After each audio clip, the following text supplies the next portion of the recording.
Welcome back in our programme जी। Doctor साहब साडे कोल पहला फेसबुक मैसेज आया है इटली तो एकमजोत सिंह जी का। ਇਹ ਲਿਖਦੇ ਹਨ ਵਾਹਿਗੁਰੂ ਜੀ ਕਾ ਖਾਲਸਾ ਵਾਹਿਗੁਰੂ ਜੀ ਕੀ ਫਤਿਹ। ਸਿੱਖਾਂ ਦਾ ਉਹ ਮੁਲਕ ਹੈ ਜਿੱਥੇ ਸਿੱਖੀ ਸੁਰੱਖਿਅਤ ਹੋਵੇ, ਸਿੱਖਾਂ ਦੇ ਹਿੱਤ ਸੁਰੱਖਿਅਤ ਹੋਣ, ਸਿੱਖਾਂ ਦੇ ਧਰਮ ਸਥਾਨ ਸੁਰੱਖਿਅਤ ਹੋਣ, ਸਿੱਖਾਂ ਦੀ ਬੋਲੀ, ਸਿੱਖਾਂ ਦਾ ਸੱਭਿਆਚਾਰ ਸੁਰੱਖਿਅਤ ਹੋਵੇ, ਜਿੱਥੇ ਸਿੱਖ ਮਾਣ ਨਾਲ ਸਿਰ ਉੱਚਾ ਕਰਕੇ ਜੀ ਸਕਣ, ਜਿੱਥੇ ਹਾਲਾਤ ਇਸ ਤੋਂ ਉਲਟ ਹੋਣ, ਉਸ ਮੁਲਕ ਵਿੱਚ ਦੁੱਧ ਦੀਆਂ ਨਹਿਰਾਂ ਵਗਦੀਆਂ ਹੋਣ, ਸ਼ਹਿਦ ਦੇ ਚਸ਼ਮੇ ਹੋਣ, ਸ਼ਾਨਦਾਰ ਮਹਿਲ ਹੋਣ, ਜੀਵਨ ਦੀ ਹਰ ਸਹੂਲਤ ਹੋਵੇ। ਸਿੱਖਾਂ ਨੂੰ ਇਹੋ ਜਿਹੇ ਮੁਲਕ ਦਾ ਕੀ ਭਾਵ। ਬਹੁਤ ਸਾਰੇ ਸਿੱਖ ਵੀ ਸਿੱਖਾਂ ਦੇ ਆਜ਼ਾਦ ਮੁਲਕ ਵਿਰੁੱਧ ਸਰਗਰਮ ਹਨ। ਉਹਨਾਂ ਕੋਲ ਬੜੀਆਂ ਲੁਭਾਣੀਆਂ ਦਲੀਲਾਂ, ਬੜੀਆਂ ਖੂਬਸੂਰਤ ਤਰਕਾਂ ਤੇ ਬੜੀਆਂ ਅਡੋਲ ਟੁਚਰਾਂ ਹਨ ਕਿ ਸਿੱਖਾਂ ਨੂੰ ਹਿੰਦੁਸਤਾਨ ਵਿੱਚ ਰਹਿ ਕੇ ਛਿੱਤਰ ਖਾਣੇ ਚਾਹੀਦੇ ਹਨ ਤੇ ਕਦਾਚਿਤ ਵੀ ਖਾਲਿਸਤਾਨ ਵਰਗੀ ਗੱਲ ਨਹੀਂ ਕਰਨੀ ਚਾਹੀਦੀ। ਇਹਨਾਂ ਸਿੱਖ ਵੀਰਾਂ ਦੀ ਜਾਣਕਾਰੀ ਲਈ ਦੱਸਣਾ ਯੋਗ ਹੋਵੇਗਾ ਕਿ ਜਿਹੜੇ ਸਿੱਖ ਖਾਲਿਸਤਾਨ ਦੀ ਗੱਲ ਅੱਜ ਕਰਦੇ ਹਨ, ਕਦੇ ਉਹ ਵੀ ਬਿਲਕੁਲ ਤੁਹਾਡੇ ਵਾਲੇ ਵਿਚਾਰਾਂ ਅਨੁਸਾਰ ਜਿੰਦੇ ਸਨ ਕਿ ਸਾਨੂੰ ਹਰ ਹੀਲੇ ਇਸ ਹਿੰਦੁਸਤਾਨ ਵਿੱਚ ਰਹਿਣਾ ਚਾਹੀਦਾ ਹੈ। ਪਰ ਉਹਨਾਂ ਨਾਲ ਖਾਲਿਸਤਾਨ ਦੇ ਰਾਹ ਤੇ ਤੁਰਨ ਲਈ ਕੁਝ ਨਾ ਕੁਝ ਵਾਪਰਿਆ ਹੈ। ਸਾਨੂੰ ਯਕੀਨ ਹੈ ਕਿ ਜਿਹੜੇ ਭਰਾ ਅੱਜ ਖਾਲਿਸਤਾਨ ਬਣਨ ਦੇ ਨੁਕਸਾਨ ਤੇ ਹਿੰਦੁਸਤਾਨ ਵਿੱਚ ਰਹਿਣ ਦੇ ਫਾਇਦੇ ਗਿਣਾ ਰਹੇ ਹਨ, ਜਦੋਂ ਹਿੰਦੂਆਂ ਦਾ ਛਿੱਤਰ ਫਿਰਿਆ ਆਪੇ ਖਾਲਿਸਤਾਨ ਦੇ ਪਾਂਦੀ ਬਣ ਗਏ। 1984 ਦੇ ਵਰੇ ਨੇਵੀ ਇੰਜ ਹੀ ਹਿੰਦੁਸਤਾਨ ਦੀ ਭਗਤੀ ਵਿੱਚ ਲੀਨ ਸਿੱਖਾਂ ਨੂੰ ਖਾਲਿਸਤਾਨ ਦੇ ਰਾਹ ਤੇ ਤੋਰਿਆ ਸੀ। ਸੋ ਜਿਹੜੇ ਅੱਜ ਸਿੱਖਾਂ ਨੂੰ ਹਿੰਦੁਸਤਾਨ ਦੀ ਭਗਤੀ ਤੇ ਖਾਲਿਸਤਾਨ ਦੀ ਵਿਰੋਧਤਾ ਦਾ ਚਾਅ ਚੜਿਆ ਹੋਇਆ ਹੈ, ਜਦੋਂ ਉਹ ਵੀਰ ਆਪਣੀਆਂ ਅੱਖਾਂ ਸਾਹਮਣੇ ਗੁਰਧਾਮਾਂ ਦੀ ਬੇਅਦਬੀ ਦੇਖਣਗੇ, ਜਦੋਂ ਗੁਰੂ ਗ੍ਰੰਥ ਸਾਹਿਬ ਦੇ ਪਾਵਨ ਸਰੂਪਾਂ ਦੀ ਬੇਅਦਬੀ ਦੇਖਣਗੇ, ਜਦੋਂ ਮਾਵਾਂ ਧੀਆਂ ਭੈਣਾਂ ਨਾਲ ਹੁੰਦੇ ਜਬਰ ਜਨਾਹ ਦੇਖਣਗੇ, ਜਦੋਂ ਆਪਣੇ ਭਰਾਵਾਂ ਤੇ ਹੋਰ ਸਿੱਖਾਂ ਦੇ ਗਲਾਂ ਵਿੱਚ ਬਲਦੇ ਟਾਇਰ ਪੈਂਦੇ ਦੇਖਣਗੇ, ਉਦੋਂ ਰੋ ਰੋ ਕੇ ਕਹਿਣਗੇ ਅਸੀਂ ਗਲਤ ਸੀ ਤੇ ਉਹ ਸਹੀ ਸੀ। ਸਿੱਖ ਨੇ ਜੋ ਖਾਲਿਸਤਾਨ ਦੀ ਗੱਲ ਕਰਦੇ ਨੇ, ਹਿੰਦੁਸਤਾਨ ਦੀ ਭਗਤੀ ਵਿੱਚ ਲੀਨ ਸਿੱਖੋ। ਤੁਹਾਡੀਆਂ ਮਹਾਨ ਦਲੀਲਾਂ, ਠੋਸ ਤਰਕਾਂ, ਲਾਜਵਾਬ ਟੁਚਰਾਂ ਦਾ ਜਵਾਬ ਕਿਸੇ ਖਾਲਿਸਤਾਨੀ ਸਿੱਖ ਕੋਲ ਨਹੀਂ ਦੇ ਹੋਣਾ। ਜਦ ਹਿੰਦੂ ਦਾ ਜ਼ੁਲਮ ਦੇਖੋਗੇ ਆਪੇ ਸਾਰੇ ਜਵਾਬ ਮਿਲ ਜਾਣਗੇ। ਤੁਸੀਂ ਇੱਕ ਸਕਿੰਟ ਵਿੱਚ ਸਮਝ ਜਾਣਾ, ਤੁਹਾਨੂੰ ਫਿਰ ਕੋਈ ਸਵਾਲ ਨਹੀਂ ਸੁਝਣਾ ਤੇ ਕਿਸੇ ਜਵਾਬ ਦੀ ਲੋੜ ਨਹੀਂ ਪੈਣੀ। ਇੱਕ ਸਕਿੰਟ ਵਿੱਚ ਅਕਲ ਆ ਜਾਣੀ ਹੈ। ਵਾਹਿਗੁਰੂ ਅੱਗੇ ਅਰਦਾਸ ਕਰਦੇ ਹਾਂ ਕਿ ਉਹ ਬੁਰਾ ਵੇਲਾ ਦੇਖੇ ਬਿਨਾ ਹਿੰਦੀ ਹਿੰਦੁਸਤਾਨ ਵਾਲਿਆਂ ਦੀ ਫਾਸ਼ੀਵਾਦੀ ਬਿਰਤੀ ਦੀ ਸੋਝੀ ਆ ਜਾਵੇ ਤੇ ਤੁਸੀਂ ਹਿੰਦੁਸਤਾਨ ਜਿੰਦਾਬਾਦ ਤਿਆਗ ਕੇ ਖਾਲਿਸਤਾਨ ਜਿੰਦਾਬਾਦ ਕਹਿਣ ਲੱਗ ਪਵੋ। ਜੀ ਡਾਕਟਰ ਸਾਹਿਬ। ਵੀਰ ਏਕਮਜੋਤ ਸਿੰਘ ਜੀ ਦਾ ਬਹੁਤ ਬਹੁਤ ਸ਼ੁਕਰੀਆ। ਉਹਨਾਂ ਨੇ ਸਾਨੂੰ ਇਟਲੀ ਤੋਂ ਲਿਖਿਆ ਜੀ। ਉਹ ਲਗਾਤਾਰਤਾ ਨਾਲ ਲਿਖਦੇ ਨੇ। ਬਹੁਤ ਵਾਰ ਅਸੀਂ ਉਹਨਾਂ ਦੀਆਂ ਈਮੇਲਸ ਨੂੰ ਸ਼ਾਮਲ ਨਹੀਂ ਕਰ ਸਕੇ। ਕਈ ਵਾਰੀ ਸਵਾਲ ਜਵਾਬ ਫਾਰਮੈਟ ਹੁੰਦਾ ਹੈ, ਕਈ ਵਾਰ ਲੰਬਾ ਹੁੰਦਾ ਹੈ, ਪਰ ਜੋ ਵੀ ਉਹ ਲਿਖਦੇ ਨੇ ਪੂਰਾ ਭਾਵ ਪੂਰਤ ਵੀ ਹੁੰਦਾ ਹੈ, ਉਸ 'ਚ ਜਜ਼ਬਾ ਵੀ ਹੁੰਦਾ ਹੈ ਤੇ ਕਈ ਵਾਰ ਜਿਵੇਂ ਇੱਕ ਕਾਮਨ ਪੱਧਰ ਤੇ ਜਾ ਕੇ ਕਿਸੇ ਨੂੰ ਸਮਝਾਉਣਾ ਹੁੰਦਾ ਹੈ, ਇਸ ਕਿਸਮ ਦਾ ਉਹਨਾਂ ਦਾ ਅੰਦਾਜ਼ ਹੁੰਦਾ ਹੈ। ਕਿਉਂਕਿ ਡੂੰਘੀਆਂ ਗੱਲਾਂ, ਫਿਲਾਸਫਾਨਾ ਗੱਲਾਂ ਹਰ ਇੱਕ ਦੇ ਵੱਸ ਦਾ ਰੋਗ ਨਹੀਂ ਹੁੰਦਾ ਸਮਝਣਾ। ਸੋ ਉਹਨਾਂ ਨੇ ਜਿੱਥੇ ਇਹ ਗੱਲ ਥੋੜ੍ਹੀ ਜਿਹੀ ਰੜਕਵੇਂ ਅੰਦਾਜ਼ 'ਚ ਕਹੀ ਹੈ ਕ੍ਰਿਟਿਕਸ ਨੂੰ, ਜਿਹੜੇ ਆਲੋਚਕ ਨੇ ਜਾਂ ਜਿਹੜੇ ਭਾਰਤ ਮਾਤਾ ਦੇ ਭਗਤ ਬਣੇ ਹੋਏ ਨੇ, ਔਰ ਉਹਨਾਂ ਨੇ ਕਿਹਾ ਕਿ ਵੀ ਤੁਹਾਨੂੰ ਜੇ ਕੋਈ ਦਲੀਲ, ਕੋਈ ਹੋਰ ਗੱਲ ਇਹ ਸਮਝਾ ਨਹੀਂ ਸਕਦੀ ਤਾਂ ਫਿਰ ਤੁਹਾਡੇ ਲਈ ਜ਼ੁਲਮ ਹੀ ਇੱਕ ਜਵਾਬ ਹੁੰਦਾ ਹੈ, ਜਿਸ ਨੂੰ ਤੁਸੀਂ ਦੇਖੋਗੇ ਜੇ ਕਦੇ ਉਹਦੇ ਚੋਂ ਤੁਸੀਂ, ਤੁਹਾਡੇ ਪਰਿਵਾਰ ਵਾਲੇ, ਤੁਹਾਡੀ ਕੌਮ ਵਾਲੇ ਦੁਬਾਰਾ ਲੰਘੇ ਤੇ ਫਿਰ ਤੁਹਾਨੂੰ ਇਸ ਦੀ ਸਮਝ ਆਏਗੀ। ਉਹਨਾਂ ਨੇ ਕਿਹਾ ਜੀ ਜਿਹੜੇ ਅੱਜ ਬਣੇ ਹੋਏ ਨੇ ਖਾਲਿਸਤਾਨੀ, ਉਹ ਵੀ ਕਦੇ ਇਸ ਕਿਸਮ ਦੇ ਹੀ ਭਗਤ ਸੀ ਕਿ ਜੀ ਅਸੀਂ ਦੇਸ਼ ਕੀ ਰਕਸ਼ਾ ਕੌਣ ਕਰੇਗਾ, ਹਮ ਕरेंगे, ਹਮ करेंगे। ਉਹ ਤੁਸੀਂ ਜਜ਼ਬਾ ਦੇਖੋ ਜਦੋਂ ਵੀ ਰਿਹਾ ਸਿੱਖਾਂ 'ਚ। ਔਰ ਉਹਨਾਂ ਜ਼ਮਾਨਿਆਂ ਦੀ ਇਹ ਗੱਲ ਹੈ ਸ਼ਾਇਦ 62 ਦੀ ਜਾਂ 65 ਦੀ, ਕਿ ਇਹ ਸ਼ਾਇਦ 65 ਦੀ ਹੋਏਗੀ, ਕਿ ਇੱਕ ਬਜ਼ੁਰਗ ਸਿੱਖ ਜਿਹੜਾ ਉਹਨਾਂ ਜ਼ਮਾਨੇ 'ਚ ਜਿਹਦੇ ਟੀਵੀ ਤਾਂ ਨਹੀਂ ਸੀ ਆਏ, ਉਹ ਖੇਤਾਂ ਤੋਂ ਤੁਰਿਆ ਆਉਂਦਾ ਤੇ ਘਰ ਨੂੰ, ਤੇ ਰਾਹ ਦੇ ਵਿੱਚ ਉਹਦੇ ਕੰਨਾਂ 'ਚ ਆਵਾਜ਼ ਪਈ, ਚੱਲ ਰਿਹਾ ਦੇ ਸ਼ਿਵਾ ਬਰਮ ਹੋਏ, ਦੇ ਸ਼ਿਵਾ ਬਰਮ ਹੋਇਆ ਸ਼ੁਭ ਕਰਮਨ, ਤੇ ਉੱਚੀ ਸ਼ਬਦ ਚੱਲ ਰਿਹਾ। ਤੇ ਉਹ ਘਰ ਕਹਿੰਦਾ ਪੁੱਛਦਾ ਵੀ ਕਿਤੇ ਲੜਾਈ ਲੱਗ ਗਈ। ਉਹ ਕਹਿੰਦੇ ਇੱਦਾਂ ਦੇ ਸ਼ਬਦ ਉਦੋਂ ਹੀ ਲਾਉਂਦੇ ਹੁੰਦੇ ਜਦੋਂ ਜੰਗ ਲੱਗ ਜਾਏ, ਉਹ ਤਾਂ ਇਹਨਾਂ ਨੂੰ ਨਹੀਂ ਕਹਿੰਦਾ ਚੇਤੇ, ਉਧਰ ਵਾਕਈ ਜੰਗ ਲੱਗ ਗਏ। ਸੋ ਉਹਨਾਂ ਨੂੰ ਵੀ ਇਹ ਹਮੇਸ਼ਾ ਰਿਹਾ ਵੀ ਸਿੱਖਾਂ ਦੀਆਂ ਧਾਰਮਿਕ ਭਾਵਨਾਵਾਂ ਨੂੰ ਭੜਕਾ ਕੇ ਫਿਰ ਮਰਨ ਲਈ ਤਿਆਰ ਹੋ ਜਾਂਦੇ ਸੀ। ਲੇਕਿਨ ਹੁਣ ਇਹ ਗੱਲ ਜੂਨ 84 ਤੋਂ ਬਾਅਦ ਇੱਕ ਫੌਜੀ ਨੇ ਕਹੀ ਸੀ। ਉਹਨੇ ਕਿਹਾ ਜੀ ਇਹੀ 65-71 ਦੇ ਵਿੱਚ ਇਹਨਾਂ ਦੀਆਂ ਸਿੰਘਣੀਆਂ ਬੀਬੀਆਂ ਅਖੀਰਲੇ ਮੋਰਚੇ ਤੱਕ ਜਾ ਕੇ ਸਾਨੂੰ ਗਰਮ ਰੋਟੀ ਖੀਰਾਂ ਤੇ ਪੂੜੇ ਖਵਾਉਂਦੀਆਂ ਸੀ ਤੇ ਹੁਣ ਜੋ ਕਹਿੰਦੇ ਅਸੀਂ ਇਹਨਾਂ ਨਾਲ ਕੀਤਾ ਹੁਣੇ ਸਾਨੂੰ ਉੱਥੇ ਹੀ ਜ਼ਹਿਰ ਦੇ ਕੇ ਮਾਰਨਗੇ ਜਿੱਥੇ ਵੀ ਅਸੀਂ ਮੋਰਚਿਆਂ 'ਚ ਵੜੇ ਹੋਏ ਕਿ ਵੀ ਅਸੀਂ ਇਸ ਕੌਮ ਦੇ ਨਾਲ ਜਿਸ ਕਿਸਮ ਦਾ। ਸੋ ਜ਼ਾਹਰ ਹੈ ਕਿ ਮੁੜ ਕੇ ਉਹਨਾਂ ਇਲਾਕਿਆਂ 'ਚੋਂ ਹੀ ਜਿਹੜੀ ਸਭ ਤੋਂ ਜ਼ਿਆਦਾ ਇਸ ਦੌਰ ਦੇ ਵਿੱਚ ਜੁਝਾਰੂ ਨਿਕਲੇ ਉਹ ਅੰਮ੍ਰਿਤਸਰ, ਗੁਰਦਾਸਪੁਰ, ਫਿਰੋਜ਼ਪੁਰ ਦੇ ਉਹੀ ਬਾਰਡਰ ਇਲਾਕਿਆਂ ਦੇ ਲੋਕ ਜਿਹੜੇ ਕਿ ਪਹਿਲਾਂ ਦੇਸ਼ ਭਗਤੀ ਨਾਲ ਓਤ-ਪ੍ਰੋਤ ਹੁੰਦੇ ਸੀ। ਉਹਨਾਂ ਦੇ ਲਈ ਦੇਸ਼ ਦਾ ਮਤਲਬ ਸਾਡਾ ਰਾਜ ਹੀ ਹੈ ਵਾਲੀ ਗੱਲ ਸੀ। ਇਹਨਾਂ ਨੇ ਬਿਲਕੁਲ ਠੀਕ ਕਿਹਾ ਕਿ ਵੀ ਇਹ ਜਦੋਂ ਤੱਕ ਦੇਖੋ ਦੋ ਤਿੰਨ ਤਰ੍ਹਾਂ ਹੀ ਹੁੰਦੀਆਂ ਨੇ ਜਿਹਦੇ ਨਾਲ ਕੋਈ ਬੰਦਾ ਸਮਝਦਾ, ਇੱਕ ਸੁਣ ਕੇ, ਇੱਕ ਦੇਖ ਕੇ, ਇੱਕ ਜਦੋਂ ਮੱਥਾ ਵੱਜਦਾ ਕੰਧ ਦੇ ਵਿੱਚ ਕਹਿੰਦਾ ਇਹ ਮੱਥਾ ਬਣਾ ਕੇ ਮੁੜੇਗਾ ਜੀ, ਇਹ ਮੁੜੇਗਾ ਸਹੀ ਪਰ ਇਹ ਸਿਰ ਬਣਾ ਕੇ ਮੁੜੇਗਾ। ਸਿਰ ਬਣਾਉਣ ਦਾ ਹੁੰਦਾ ਵੀ ਜਦੋਂ ਤੱਕ ਕੰਧ 'ਚ ਵੱਜੇ ਨਾ ਜਾ ਕੇ ਲੱਗਦਾ ਨਹੀਂ ਕਿ ਵੀ ਇਹ ਕੰਧ ਹੈ, ਨਹੀਂ ਤਾਂ ਨਜ਼ਰ ਆ ਰਿਹਾ ਹੁੰਦਾ ਅੱਖਾਂ ਨੂੰ ਵੀ ਆਹ ਕੰਧ ਹੈ ਵਿੱਚ ਵੱਜੇਗਾ। ਸੋ ਉਹਨਾਂ ਨੇ ਤਰੀਕਾ ਇਹੀ ਇਸਤੇਮਾਲ ਕੀਤਾ ਹੈ ਕਿ ਭਾਈ ਜਦੋਂ ਤੁਸੀਂ ਇੱਕ ਸਟੇਜ ਜਦੋਂ ਤੁਹਾਨੂੰ ਇਹ ਹੋਏਗਾ ਵੀ ਗੁਰੂ ਗ੍ਰੰਥ ਸਾਹਿਬ ਦੇ ਸਰੂਪ ਬੇਅਦਬ ਹੋ ਰਹੇ ਨੇ, ਸਾਡੀਆਂ ਭੈਣਾਂ ਬੱਚੀਆਂ ਬੇਪਤ ਹੋ ਰਹੀਆਂ, ਟਾਇਰ ਗਲਾਂ 'ਚ ਪੈ ਰਹੇ ਨੇ ਔਰ ਉਹਨਾਂ ਜ਼ੁਲਮਾਂ ਦੇ ਸਾਹਮਣੇ ਤੁਸੀਂ ਇਸ ਨੂੰ ਸਮਝ ਸਕੋਗੇ। ਉਹਨਾਂ ਨੇ ਕਿਹਾ ਜੀ ਭਾਰਤ 'ਚ ਰਹਿ ਕੇ ਛੱਤਰ ਖਾਓ। ਸੋ ਇਹ ਕੈਟਾਗਰੀ ਚਲੋ ਅਸੀਂ ਥੋੜਾ ਜਿਹਾ ਲਿਹਾਜ਼ ਕਰ ਲੈਂਦੇ ਹਾਂ। ਅਸੀਂ ਇਹ ਸਮਝਦੇ ਹਾਂ ਕਿ ਵੀ ਇਹਨਾਂ 'ਚੋਂ ਬਹੁਤ ਸਾਰੇ ਸਾਡੇ ਵੀਰ ਭੁੱਲੜ ਵੀਰ ਨੇ ਜਿਨ੍ਹਾਂ ਕੋਲ ਜਾਣਕਾਰੀ ਦੀ ਘਾਟ ਹੈ, ਪਰ ਇਹਦੇ ਨਾਲ ਜਿਵੇਂ ਅੱਜ ਹੀ ਇੱਕ ਵੀਰ ਟੋਰਾਂਟੋ ਤੋਂ ਰੰਧਾਵਾ ਜਿਹੜੇ ਸਾਡਾ ਬੁੱਧਵਾਰ ਪ੍ਰੋਗਰਾਮ ਸੁਣਦੇ ਨੇ ਅੱਜ ਦੀ ਆਵਾਜ਼ 'ਚ, ਉਹਨਾਂ ਦੀ ਕਾਲ ਸੀ ਜੀ। ਉਹਨਾਂ ਨੇ ਕਿਹਾ ਜੀ ਕਿ ਮੈਂ ਪੜ੍ਹਿਆ ਲਿਖਿਆ ਐਮਫਿਲ ਕੀਤਾ ਹੋਇਆ, ਭਾਵੇਂ ਚਲਾਉਂਦਾ ਮੈਂ ਟਰੱਕ ਹੈ, ਵੀ ਇੱਕ ਸਾਡੇ ਨੌਜਵਾਨਾਂ ਦਾ ਇੱਕ ਗਰੁੱਪ ਬਹਿਸ 'ਚ ਪੈ ਗਿਆ ਔਰ ਮੈਂ ਇਕੱਲਾ ਰਹਿ ਗਿਆ 5-7 ਦੂਜੇ ਪਾਸੇ। ਤੇ ਫਿਰ ਉਹਨਾਂ ਨੇ ਪੁੱਛਿਆ ਵੀ ਇਹ ਕਿਵੇਂ ਰੈਫਰੈਂਡਮ ਕੀ ਹੈ ਜਾਂ ਕੀ ਭਾਰਤ ਦੇ ਵਿੱਚ ਖਾਲਿਸਤਾਨ ਦੀ ਗੱਲ ਕੀਤੀ ਜਾ ਸਕਦੀ ਜਾਂ ਸਾਨੂੰ ਹੱਕ ਕਿਉਂ ਨਹੀਂ ਹੈ। ਤੇ ਉਹ ਜਦੋਂ ਮੈਂ ਇਸ ਕਿਸਮ ਦਾ ਦੇਖਦਾ ਕਿ ਵੀ ਦੁਸ਼ਮਣ ਤਾਂ ਉਹਨਾਂ ਨੂੰ ਤਾਂ ਪਤਾ ਹੈ ਉਹਨਾਂ ਨੇ ਸਾਨੂੰ ਕਿਵੇਂ ਦਬਾਣਾ ਜਾਂ ਕਿਵੇਂ ਸਾਡੀ ਆਵਾਜ਼ ਨੂੰ ਮਹਿਫਲ ਕਰਨਾ ਹੈ ਜਾਂ ਕਿਵੇਂ ਉਹਨਾਂ ਨੇ ਸਾਨੂੰ ਕਨਫਿਊਜ਼ ਕਰਨਾ। ਪਰ ਅਫਸੋਸ ਇਸ ਗੱਲ ਦਾ ਹੈ ਵੀ ਸਾਡੀ ਬਹੁਤ ਸਾਰੀ એનર્ਜੀ ਆਪਣਿਆਂ ਨੂੰ ਸਮਝਾਉਣ ਤੇ ਲੱਗੀ ਹੋਈ ਹੈ ਔਰ ਉਹਨਾਂ ਨੇ ਨਾ ਜੀ ਨਾ ਭਾਰਤ ਬਹੁਤ ਵੱਡੀ ਤਾਕਤ ਹੈ ਜੀ, ਇਹ ਕਿੱਦਾਂ ਬਣ ਜਾਓ, ਇਹ ਕਿਵੇਂ ਹੋ ਜਾਓ। ਸੋ ਮਤਲਬ ਜਿਨ੍ਹਾਂ ਨੂੰ ਇਹ ਲੱਗਦਾ ਇਹਨਾਂ ਨਾ ਇਹ ਐਵੇਂ ਫਜ਼ੂਲ ਗੱਲਾਂ ਨੇ ਜੀ, ਬਹੁਤ ਉੱਥੇ ਬਹੁਤ ਵਧੀਆ ਹੈ ਜੀ।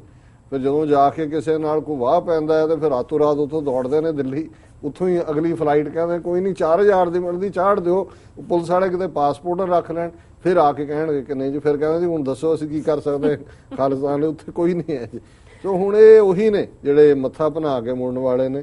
ਇਹਨਾਂ ਦਾ ਵੀਰ ਏਕਮਜੋਤ ਸਿੰਘ ਜੀ ਦਾ ਬਹੁਤ ਬਹੁਤ ਸ਼ੁਕਰੀਆ, ਉਹਨਾਂ ਨੇ ਸਾਨੂੰ ਇਟਲੀ ਤੋਂ ਲਿਖਿਆ ਜੀ। ਡਾਕਟਰ ਸਾਹਿਬ ਓਕੇ, ਸਾਡੇ ਕੋਲ ਅਗਲਾ ਫੇਸਬੁੱਕ ਕਮੈਂਟ ਇਟਲੀ ਤੋਂ ਮਨਜੀਤ ਸਿੰਘ ਜੀ ਦਾ ਸਾਡੀ ਕਸ਼ਮੀਰ ਦੇ ਮੁੱਦੇ ਤੇ ਇੱਕ ਵੀਡੀਓ ਤੇ ਆਇਆ ਹੈ। ਲਿਖਦੇ ਹਨ, ਡਾਕਟਰ ਜੀ ਸਤਿਕਾਰ ਸਾਹਿਬ, ਤੁਸੀਂ ਆਪਣੇ ਭਰਾਵਾਂ ਦੇ ਦੇਸ਼ ਇਟਲੀ ਨੂੰ ਬੜਾ ਨਵਾਜ਼ ਰਹੇ ਹੋ ਜੀ। ਬਿਲਕੁਲ। ਕੀ ਨਾਮ ਇਹਨਾਂ ਦਾ? ਇਹਨਾਂ ਦਾ ਨਾਮ ਹੈਗਾ ਮਨਜੀਤ ਸਿੰਘ। ਠੀਕ ਹੈ। ਭੁੱਟੋ ਤੇ ਪਾਕਿਸਤਾਨੀ ਲੋਕ ਅੰਤ ਤੱਕ ਲੜਨ ਲਈ ਇੰਨੇ ਹੀ ਦ੍ਰਿੜ ਸਨ ਤਾਂ ਫਿਰ 1971 ਦੀ ਲੜਾਈ ਵੇਲੇ 91,000 ਫੌਜੀਆਂ ਨੇ ਭਾਰਤੀ ਫੌਜ ਅੱਗੇ ਆਤਮ ਸਮਰਪਣ ਕਿਉਂ ਕਰ ਦਿੱਤਾ ਸੀ? ਜੇ ਉਹ ਇੰਨੇ ਹੀ ਬਹਾਦਰ ਸਨ ਫਿਰ ਉਹਨਾਂ ਨੇ ਭਾਰਤੀ ਫੌਜ ਦੀਆਂ ਸ਼ਰਤਾਂ ਕਿਉਂ ਮੰਨੀਆਂ? ਜੀ ਡਾਕਟਰ ਸਾਹਿਬ ਦੇਖੋ ਇਟਲੀ ਵਾਲਿਆਂ ਦੀ ਅੱਜ ਝੰਡੀ ਹੈ ਜੀ। ਵੀਰ ਮਨਜੀਤ ਸਿੰਘ ਹੋਰਾਂ ਨੇ ਲਿਖਿਆ ਕਿਉਂਕਿ ਅਸੀਂ ਜ਼ਿਕਰ ਕੀਤਾ ਸੀ ਪਿਛਲੇ ਆਪਣੀ ਡਿਸਕਸ਼ਨ 'ਚ ਕਿ ਕਿਵੇਂ ਜਦੋਂ 65 ਦੇ ਵਿੱਚ ਸੀਜ਼ ਫਾਇਰ ਦੀ ਗੱਲ ਅਮਰੀਕਾ ਨੇ ਕੀਤੀ ਤੇ ਭੁੱਟੋ ਬੇਸ਼ੱਕ ਉਦੋਂ ਫੋਰਨ ਮਿਨਿਸਟਰ ਸੀ, ਉਹ ਇਨਸਿਸਟ ਕਰ ਰਿਹਾ ਸੀ ਵੀ ਪਲੇਬਸਾਈਟ ਦੀ ਗੱਲ ਰਾਏ ਸ਼ੁਮਾਰੀ ਦੇ ਵੀ ਨਾਲ ਕਰੋ ਔਰ ਜਿਹੜੇ ਡਾਕੂਮੈਂਟ ਸਾਹਮਣੇ ਆਏ ਸੀ ਤਾਂ ਉਹਨਾਂ ਤੇ ਬੇਸਡ ਗੱਲ ਕੀਤੀ ਸੀ ਕਿ ਵੀ ਭੁੱਟੋ ਨੇ ਇਨਸਿਸਟ ਕੀਤਾ ਸੀ ਕਿ ਵੀ ਨਹੀਂ, ਜੇ ਉਹੀ ਸਿਚੁਏਸ਼ਨ ਆ ਗਈ ਤਾਂ ਅਸੀਂ ਲੜਾਂਗੇ, ਹੱਥਾਂ ਨਾਲ ਲੜਾਂਗੇ, ਡਾਂਗਾਂ ਨਾਲ ਲੜਾਂਗੇ, ਸਭ ਕੁਝ ਵੇਚ ਵਟ ਕੇ। ਉਹਨਾਂ ਨੇ ਕਿਹਾ ਜੀ ਜੇ ਇੰਨਾ ਹੀ ਬਹਾਦਰੀ ਸੀ ਤੇ ਫਿਰ ਜਿਹੜਾ ਹੈ ਉਹ ਬੰਗਲਾਦੇਸ਼ 'ਚ 91,000 ਨੇ ਸਰੈਂਡਰ ਕਿਉਂ ਕੀਤਾ? ਦੇਖੋ ਦੋ ਇਸ ਚੋਂ ਸਿਚੁਏਸ਼ਨ ਨਿਕਲਦੀਆਂ। 65 ਦੀ ਸਿਚੁਏਸ਼ਨ ਔਰ ਹੁਣ ਵੀ ਅੱਜ ਹੀ ਮੈਂ ਇਵਨ ਟ੍ਰਿਬਿਊਨ ਦਾ ਐਡੀਟੋਰੀਅਲ ਵੀ ਦੇਖ ਰਿਹਾ ਸੀ, ਹੁਣ ਇਹ ਜਿਹੜੇ ਉਹਨਾਂ 'ਚ ਵੀ ਥੋੜੇ ਬਹੁਤ ਰੈਸ਼ਨਲ ਨੇ, ਉਹ ਇਹ ਮੰਨਦੇ ਨੇ ਕਿ 65 ਦੇ ਵਿੱਚ ਕੋਈ ਵੀ ਜਿੱਤਿਆ ਹਾਰਿਆ ਨਹੀਂ ਹੈ। ਨਾ ਇੰਡੀਆ ਇਹ ਕਲੇਮ ਕਰ ਸਕਦਾ ਵੀ ਉਹਦੀ ਵਿਕਟਰੀ ਹੋਈ ਹੈ, ਨਾ ਪਾਕਿਸਤਾਨ ਕਲੇਮ ਕਰ ਸਕਦਾ ਹੈ। ਏਰੀਆ ਬੇਸ਼ੱਕ ਪੰਜਾਬ ਸੈਕਟਰ 'ਚ ਇੰਡੀਆ ਨੇ ਜ਼ਿਆਦਾ ਲਿਆ, ਕਸ਼ਮੀਰ 'ਚ ਪਾਕਿਸਤਾਨ ਨੇ ਲਿਆ। 에ਅਰ ਫੋਰਸ ਦੇ ਹਵਾਲੇ ਨਾਲ ਪਾਕਿਸਤਾਨੀ 에ਅਰ ਫੋਰਸ ਦਾ ਥੋੜਾ ਜਿਹਾ ਐਜ ਸੀ ਇੰਡੀਆ ਦੇ ਉੱਤੇ ਔਰ ਇਸੇ ਤਰ੍ਹਾਂ ਜਿਹੜੇ ਬਾਕੀ ਵੀ 4000 ਦੇ ਕਰੀਬ ਇੰਡੀਅਨ ਸੋਲਜਰ ਮਾਰੇ ਗਏ। ਸੋ ਵਲਨਰੇਬਿਲਟੀ ਦੋਨੋਂ ਪਾਸੇ ਸੀ। ਜਿਸ ਤਰੀਕੇ ਨਾਲ 62 ਭਾਰਤ ਦੀ ਕੰਪਲੀਟ ਡਿਫੀਟ ਸੀ ਚੀਨ ਦੇ ਸਾਹਮਣੇ ਤੇ 71 ਵਿਕਟਰੀ ਸੀ ਕਿਉਂਕਿ ਉਹਨਾਂ ਨੇ ਅੱਧਾ ਦੇਸ਼ ਤੋੜ ਦਿੱਤਾ। ਸੋ 65 ਦੇ ਵਿੱਚ ਬਰਾਬਰ ਜਿਹੀ ਸਿਚੁਏਸ਼ਨ ਸੀ ਔਰ ਭੁੱਟੋ ਦਾ ਉਸ ਮਾਮਲੇ ਦੇ ਵਿੱਚ ਉਹ ਜਿਹੜਾ ਸਟੈਂਡ ਹੈ ਉਹ ਸ਼ੋਅ ਕਰਦਾ ਸੀ ਕਿ ਵਿਲ ਟੂ ਫਾਈਟ ਹੈ। 71 ਦੀ ਸਿਚੁਏਸ਼ਨ ਜਿਹੜੀ ਸੀ ਉਹ ਆਲਟੂਗੈਦਰ ਡਿਫਰੈਂਟ ਸੀ। ਔਰ ਜਿਹੜੀ ਸਰੈਂਡਰ ਦੀ ਗੱਲ ਹੁੰਦੀ ਹੈ, ਜੇ ਅਸੀਂ ਦੋਨੋਂ ਵਰਲਡ ਵਾਰਸ ਦੇਖੀਏ, first world war, second world war, ਜਿਵੇਂ ਹੁਣ ਸੈਕੰਡ ਵਰਲਡ ਵਾਰ 'ਚ ਬੇਸ਼ੱਕ ਬ੍ਰਿਟਿਸ਼ਰਸ ਇਨ ਦਾ ਐਂਡ ਜਾਂ ਅਲਾਈਡ ਫੋਰਸਿਸ ਜਿੱਤੀਆਂ, ਪਰ ਲੱਖਾਂ ਜਿਹੜੇ ਬ੍ਰਿਟਿਸ਼ ਸੋਲਜਰ ਨੇ ਉਹਨਾਂ ਨੇ ਸਰੈਂਡਰ ਵੀ ਦਿੱਤਾ। ਸਿੰਗਾਪੁਰ ਹੁਣ ਆਜ਼ਾਦ ਹਿੰਦ ਫੌਜ ਕੋਈ ਬ੍ਰਿਟਿਸ਼ ਆਰਮੀ 'ਚੋਂ ਤਾਂ ਨਹੀਂ ਡੈਜ਼ਰਟ ਜਿਹੜੇ ਜਾਂ ਡਿਜ਼ਰਸ਼ਨਸ ਹੋਈਆਂ, ਉਹ ਤਾਂ ਸਿੰਗਾਪੁਰ ਜਿੱਥੇ ਕਿ 50,000 ਬ੍ਰਿਟਿਸ਼ ਸੋਲਜਰ ਬੈਠੇ ਸੀ, ਜਾਪਾਨੀਆਂ ਨੇ ਪਿੱਛੋਂ ਜੰਗਲ ਦੀ ਆ ਕੇ ਸਾਰੇ ਘੇਰ ਲਏ ਔਰ ਸਾਰੇ ਦੇ ਸਾਰੇ ਸਰੈਂਡਰ ਕੀਤੇ। ਹੁਣ ਈਵਨ ਵੈਸਟਰਨ ਕਮਾਂਡ ਦੇ ਜਿਹੜੇ ਲੈਫਟੀਨੈਂਟ ਜਨਰਲ ਹਰਬਖਸ਼ ਸਿੰਘ ਦੀ ਮੈਂ ਗੱਲ ਕੀਤੀ ਹੈ, ਉਹ ਵੀ ਸੈਕੰਡ ਵਰਲਡ ਵਾਰ 'ਚ ਪ੍ਰਿਜ਼ਨਰ ਆਫ ਵਾਰ ਸੀ। ਕਿਉਂਕਿ ਇਹ ਸਿਆਣਪ ਹੁੰਦੀ ਹੈ ਕਿ ਜਦੋਂ ਤੁਹਾਨੂੰ ਲੱਗ ਰਿਹਾ ਹੁੰਦਾ ਹੈ ਕਿ ਵੀ ਤੁਹਾਡੇ ਜਿੱਤਣ ਦਾ ਕੋਈ ਚਾਂਸ ਨਹੀਂ ਹੈ ਜੀ ਔਰ ਦੁਸ਼ਮਣ ਜਿਹੜਾ ਹੈ ਉਹ ਤੁਹਾਡੇ ਤੇ ਹਾਵੀ ਹੈ, ਉਦੋਂ ਇਹ ਇੱਕ ਰੁਖ ਹੈ ਦੁਨੀਆ ਦਾ ਕਿ ਉਹਦੇ 'ਚ ਤੁਸੀਂ ਜਿਹੜਾ ਆਪਣੀਆਂ ਟਰਮਸ ਦੇ ਉੱਤੇ ਜੋ ਵੀ ਦੁਸ਼ਮਣ ਦੇ ਨਾਲ ਗੱਲਬਾਤ ਕਰਦੇ ਹੋ, ਦੁਸ਼ਮਣ ਦੀਆਂ ਟਰਮਸ ਹੀ ਹੁੰਦੀਆਂ, ਇਨਫੈਕਟ ਉਹ ਸਰੈਂਡਰ ਹੀ ਹੁੰਦਾ। ਲੇਕਿਨ ਗੱਲ ਇਹ ਠੀਕ ਹੈ ਕਿ ਬੰਗਲਾਦੇਸ਼ 'ਚ ਆਲਰੇਡੀ ਜਿਹੜੀਆਂ ਬਹੁਤ ਸਾਰੀਆਂ ਨੀਤੀਆਂ ਸੀ ਪਾਕਿਸਤਾਨੀ ਓਵਰਆਲ ਐਡਮਿਨਿਸਟ੍ਰੇਸ਼ਨ ਦੀਆਂ, ਫੌਜੀ ਜਰਨੈਲਾਂ ਦੀਆਂ ਖਾਸ ਕਰ, ਉਹਨਾਂ ਨੇ ਬੰਗਾਲੀਆਂ ਨੂੰ ਅਨੋਏ ਕੀਤਾ। ਉਹਨਾਂ 'ਚ ਲੈਂਗੁਏਜ ਪਾਲਿਸੀ ਪਹਿਲੀ ਗੱਲ ਸੀ। ਉਹ 1950 ਤੋਂ ਹੀ ਬੰਗਾਲ ਦੇ ਵਿੱਚ ਲੈਂਗੁਏਜ ਨੂੰ ਲੈ ਕੇ ਕਿ ਜੀ ਉਰਦੂ ਕਿਉਂ ਹੈ, ਬੰਗਲਾ ਕਿਉਂ ਨਹੀਂ, ਇਹ ਇੱਕ ਉਹਨਾਂ ਦਾ ਰੌਲਾ ਸੀ। ਫਿਰ ਉਹਨਾਂ ਨੂੰ ਇਹ ਲੱਗਦਾ ਸੀ ਵੀ ਅਸੀਂ ਫੋਰਨ ਐਕਸਚੇਂਜ ਬਣਾਉਂਦੇ ਆਂ, ਜੂਟ ਪਟਸਨ ਜਿਹਨੂੰ ਕਹਿੰਦੇ ਨੇ, ਉਹਦੀ ਐਕਸਪੋਰਟ ਸੀ ਤੇ ਜਿਹੜੇ ਵਾਪਸ ਪੈਸੇ ਆਉਂਦੇ ਨੇ ਬੰਗਲਾਦੇਸ਼ 'ਚ ਘੱਟ ਇਨਵੈਸਟਮੈਂਟ ਹੋ ਰਹੀ ਹੈ। ਫਿਰ ਜਦੋਂ ਪਾਕਿਸਤਾਨੀ ਫੌਜ ਉੱਥੇ ਰਹੀ ਯਹੀਆ ਖਾਨ ਦੇ ਵੇੜੇ ਔਰ ਉੱਥੇ ਟਿੱਕਾ ਖਾਨ ਗਿਆ ਔਰ ਦੂਸਰਾ ਗਿਆ, ਉਹਨਾਂ ਦਾ ਵਿਹਾਰ ਜ਼ਾਹਰ ਹੈ ਫੌਜ ਦੀ ਇੱਕ ਆਪਣੀ ਟ੍ਰੇਨਿੰਗ ਹੁੰਦੀ ਔਰ ਫੌਜ ਨੇ ਜਿਸ ਕਿਸਮ ਦਾ ਕੀਤਾ ਉੱਥੇ ਜਾ ਕੇ ਉਹ ਲੋਕ ਹੋਰ ਵੀ ਹੌਸਟਾਈਲ ਹੋਏ। ਔਰ ਜਿਹੜਾ ਭਾਰਤ ਦੀ ਜੋ ਵੀ ਉਸ ਪੀਰੀਅਡ ਦੇ ਵਿੱਚ 14 ਦਿਨ ਦੀ ਲੜਾਈ ਦੇ ਵਿੱਚ ਉਹਨਾਂ ਦਾ ਅਪਰ ਹੈਂਡ ਸੀ ਔਰ ਇਸ ਹਾਲਾਤ ਦੇ ਵਿੱਚ ਪਾਕਿਸਤਾਨੀ ਜਰਨੈਲਾਂ ਦੇ ਕੋਲ ਸਰੈਂਡਰ ਤੋਂ ਬਿਨਾ ਕੋਈ ਚੁਆਇਸ ਨਹੀਂ ਸੀ, ਅਦਰਵਾਈਜ਼ ਸਲੌਟਰ ਹੁੰਦਾ। ਪਰ ਮੈਂ ਇਹ ਸਮਝਦਾ ਵੀ ਬੇਸ਼ੱਕ ਜੰਗ ਦੇ ਮੈਦਾਨ ਦੇ ਵਿੱਚ ਉਹ ਹਾਰੇ, ਪਾਕਿਸਤਾਨ ਦੀ ਡਿਫੀਟ ਸੀ, ਅੱਧਾ ਦੇਸ਼ ਉਹਨਾਂ ਦਾ ਤੋੜ ਦਿੱਤਾ। ਲੇਕਿਨ ਜੇ ਹੁਣ ਉਸ ਭੁੱਟੋ ਦੀ ਇੱਕ ਪਾਸੇ ਤਾਂ ਭੁੱਟੋ ਦੀ ਵਿਲ ਟੂ ਫਾਈਟ ਸੀ 65 ਦੇ ਵਿੱਚ, ਫਿਰ ਸ਼ਿਮਲਾ ਐਗਰੀਮੈਂਟ। ਹੁਣ ਸ਼ਿਮਲਾ ਐਗਰੀਮੈਂਟ ਜਿਹੜਾ ਹੈ ਉਹ ਡਿਪਲੋਮੈਟਿਕ ਵਿਕਟਰੀ ਸੀ ਭੁੱਟੋ ਦੀ ਵੀ ਔਰ ਪਾਕਿਸਤਾਨ ਦੀ ਵੀ। ਹੁਣ ਸ਼ਿਮਲਾ ਐਗਰੀਮੈਂਟ 'ਚ ਕੀ ਸੀ ਕਿ ਜੀ ਹੁਣ 90,000 ਪ੍ਰਿਜ਼ਨਰ ਆਫ ਵਾਰ ਨੇ, ਇੰਡੀਆ 'ਚ ਨੇ, ਖਵਾ ਰਹੇ ਨੇ ਉਹਨਾਂ ਨੂੰ। ਹੁਣ ਇੰਦਰਾ ਗਾਂਧੀ ਚਾਹੁੰਦੀ ਸੀ ਵੀ ਇਹਨਾਂ ਦੇ ਗੋਡੇ ਲਵਾਏ ਜਾਣ ਔਰ ਭੁੱਟੋ ਜਦੋਂ ਆਇਆ ਉਹਨੇ ਪਹਿਲਾਂ ਸਾਰੀ ਪਾਰਲੀਮੈਂਟ ਦੀਆਂ ਪਾਰਟੀਆਂ ਤੋਂ ਪੂਰਾ ਲੈ ਲਿਆ ਕਿ ਵੀ ਜੋ ਵੀ ਹੋਏਗਾ ਸਾਰੇ ਮੰਨਣਗੇ। ਹੁਣ ਪ੍ਰੈਸ਼ਰ ਵੀ ਸੀ ਉਹਦੇ ਤੇ ਕਿ ਜੀ ਪਾਕਿਸਤਾਨ ਦਾ 90,000 ਬੰਦਾ ਫਸਿਆ ਹੋਇਆ, ਕਿੰਨੇ ਟੱਬਰ ਉਹਨਾਂ ਦੇ ਇਫੈਕਟ ਹੋ ਰਹੇ ਨੇ ਕਿ ਵੀ ਉਹਨਾਂ ਨੂੰ ਛੁਡਾ ਕੇ ਲਿਆਣਾ। ਤੇ ਇੰਦਰਾ ਗਾਂਧੀ ਇਹ ਸਮਝਦੀ ਸੀ ਜਾਂ ਉਹਨਾਂ ਦਾ ਪੀਐਨ ਹਕਸਰ ਧਰ ਜਿਹੜੇ ਸਾਰੇ ਗੱਲਬਾਤ ਕਰ ਰਹੇ ਸੀ ਕਿ ਭੁੱਟੋ ਕਿਸੇ ਵੀ ਹੱਦ ਤੱਕ ਜਾ ਕੇ ਆਪਣੇ ਬੰਦੇ ਵਾਪਸ ਲਏਗਾ ਜੀ, ਕਿਉਂਕਿ ਉਹਦੇ ਤੇ ਦਬਾਅ ਹੈ ਔਰ ਇਲਾਕੇ ਬਾਰੇ ਉਹ ਫਿਕਰ ਨਹੀਂ ਹੋਏਗਾ। ਹੁਣ ਜਿਹੜਾ ਉਹਦਾ ਫਾਈਨ ਮੈਂ ਸਮਝਦਾ ਵੀ ਡਿਪਲੋਮੈਟਿਕ ਓਵਰਟ ਜਦੋਂ ਫਾਈਨਲ ਗੱਲਬਾਤ ਸਟੇਜ ਤੇ ਆਈ, ਇੰਦਰਾ ਗਾਂਧੀ ਨੇ ਕਿਹਾ ਕਿ ਜੀ ਇੱਕੋ ਹੀ ਚੋਇਸ ਹੈ, ਜਾਂ ਬੰਦੇ ਲੈ ਲਓ 90,000 ਜਾਂ ਜਿਹੜਾ ਇਲਾਕਾ ਹੈ ਅਸੀਂ ਤੁਹਾਡਾ ਲਿਆ ਉਹ ਵਾਪਸ ਲੈ ਲਓ। ਤੇ ਭੁੱਟੋ ਨੂੰ ਕਿਹਾ ਜੀ I will go for the land, ਉਹਨੂੰ ਕਿਹਾ ਬੰਦੇ ਤੁਸੀਂ ਰੱਖੋ। ਹੁਣ ਇਹ ਉਸ ਲਈ ਹੁਣ 90,000 ਨੂੰ ਰੱਖ ਕੇ ਮਾਰਨੋਂ ਤਾਂ ਰਹੇ, ਇੰਟਰਨੈਸ਼ਨਲ ਲਾਅ ਸੀ, ਲੋਕ ਦੇਖ ਰਹੇ ਸੀ, ਤੁਸੀਂ 90,000 ਬੰਦੇ ਨੂੰ ਫੀਡ ਕਰ ਰਹੇ ਹੋ, ਕੀ ਕਰੋਗੇ ਉਹਨਾਂ ਨੂੰ? ਸੋ ਮੈਂ ਸਮਝਦਾ ਵੀ ਬੇਸ਼ੱਕ 1971 ਚ ਗਰਾਊਂਡ ਦੇ ਉੱਤੇ ਪਾਕਿਸਤਾਨ ਹਾਰਿਆ, ਅੱਧਾ ਦੇਸ਼ ਉਹਨਾਂ ਤੋਂ ਖੁੱਸਿਆ, ਲੇਕਿਨ ਡਿਪਲੋਮੈਟਿਕ ਟੇਬਲ ਦੇ ਉੱਤੇ ਬੈਠ ਕੇ ਭੁੱਟੋ ਨੇ ਆਪਣਾ 90,000 ਵੀ ਸਾਰੇ ਵਾਪਸ ਲਏ ਜਿਹੜੇ ਜੰਗੀ ਕੈਦੀ ਸੀ ਔਰ ਜਿੰਨਾ ਇਲਾਕਾ 71 ਦੇ ਬੰਗਲਾਦੇਸ਼ ਤਾਂ ਬਣ ਗਿਆ, ਪਰ ਜਿਹੜਾ ਇਧਰੋਂ ਉਹਨਾਂ ਦੀ ਅਚੀਵਮੈਂਟ ਸੀ ਕਿਸੇ ਵੀ ਪਾਸਿਓਂ ਉਹ ਵੀ ਉਹਨਾਂ ਨੂੰ ਜਿਹੜੀ ਹੈ ਵਾਪਸ ਕਰਨੀ ਪਈ। ਸੋ ਇਹ ਵੀ ਇੱਕ ਸਿਆਣਪ ਹੁੰਦੀ ਹੈ ਕਿ ਜਦੋਂ ਤੁਸੀਂ ਈਵਨ ਜੰਗ ਦੇ ਮੈਦਾਨ ਦੇ ਵਿੱਚ ਲੂਜ਼ਰ ਵੀ ਹੁੰਦੇ ਹੋ।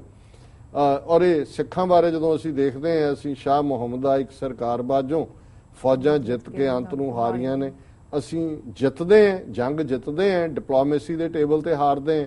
ਉਹ ਅਸੀਂ 47 ਚ ਵੀ ਹਾਰੇ ਔਰ ਉਹ ਲੌਂਗੋਵਾਲ ਵਰਗਾ ਟ੍ਰੇਟਰ ਆ ਗਿਆ ਤਾਂ ਵੀ ਹਾਰੇ।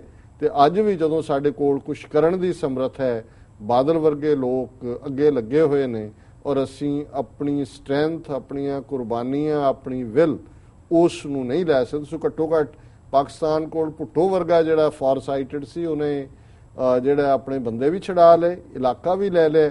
ਨਾਲ ਹੀ ਉਹਨੇ ਕਿਹਾ ਜੀ ਹੁਣ ਜੇ ਪਾਕਿਸਤਾਨ ਨੂੰ ਬਚਾਉਣਾ ਹੈ ਤੇ ਨਿਊਕਲੀਅਰ ਡਿਵੈਲਪ ਕਰੋ। ਔਰ ਅੱਜ ਪਾਕਿਸਤਾਨ ਇੱਕ ਬਰਾਬਰ ਦੀ ਨਿਊਕਲੀਅਰ ਧਿਰ ਹੈ ਔਰ ਭਾਰਤ ਜਿਹੜਾ ਆਪਣੇ ਸਾਰੇ ਨੈਗੇਟਿਵ ਥਾਟਸ ਦੇ ਬਾਵਜੂਦ ਪਾਕਿਸਤਾਨ ਦਾ ਵਾਲ ਵਿੰਗਾ ਨਹੀਂ ਕਰ ਸਕਿਆ। ਇਹ ਵੀ ਭੁੱਟੋ ਦੀ ਮੈਂ ਸਮਝਦਾ ਵੀ ਕੰਟਰੀਬਿਊਸ਼ਨ ਹੈ। ਜੀ ਬਿਲਕੁਲ। ਇਸ ਨਾਲ ਨੇ ਬ੍ਰੇਕ ਵੀਅਰਸ